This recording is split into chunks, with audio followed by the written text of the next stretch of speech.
What's up, everybody? This is your Uncle Bry. I was talking to the family the other day and asking what they wanted me to cook on the grill before Old Man Winter hits. And my mother-in-law said she wanted me to cook some meat. Meat I can do. Yeah! What we have for this is a beautiful cowboy cut steak. Cowboy cut is different than the tomahawk because the bone is cut a little bit more, but that's really the only difference. What this is this is part of a prime rib. This is ribeye. It's a really quality piece of steak. So what we're going to do is we're going to dry brine this. Dry brining means we're adding seasoning to it to let the moisture come up and pull the seasoning into the meat. This will tenderize it and retain moisture as well, build a beautiful crust for us. What we're going to use is I got some Meat Church Gospel seasoning, really good stuff. I also have some Telecherry peppercorns. I think that's how they're pronounced. But Telecherry is a peppercorn it's not as hot as the other peppercorns. So I have some ground up already, and this is going to make a beautiful crust on this steak. So let's get started with brining.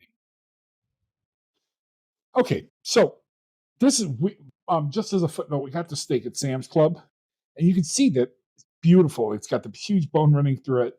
It's got the nice marbling. It's got a really nice fat cap right here. This is going to render down. The way we're going to cook this is we're going to do an indirect smoke on it. So what I'm going to do is I'm going to start with my gospel.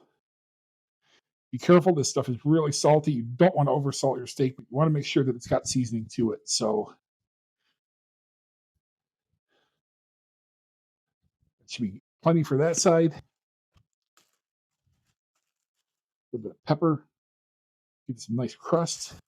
Now what we want to do is we just want to push this into the meat. You don't want to spread it in a motion because that's going to wipe it off. What we really want to do is just push it right into that meat. Then what I'm going to do is flip it over. Some more gospel seasoning on that.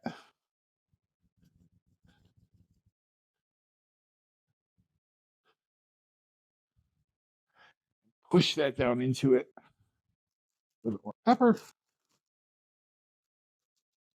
Don't want to contaminate it. And a little bit more.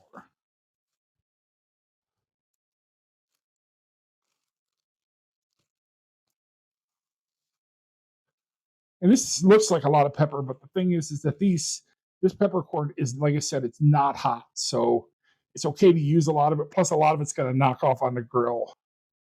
So we want to make sure we get the sides. This part's going to cut off anyway, but still, just for good measure. Make sure we get the whole steak. And what I'll do is I'll just roll it around here just to take all that pepper that's left over. This steak is now dry brined. So what we're going to do is we're going to put this on a tray. And what we're going to do is we're going to put this in the refrigerator overnight. And we're not going to cover it. What we want to do is we want to let the outside harden up just a little bit, because that's going to give us a beautiful crust and it's going to lock in all of that moisture from all of this marbling. Tomorrow we'll do an indirect smoke on it, so stay tuned.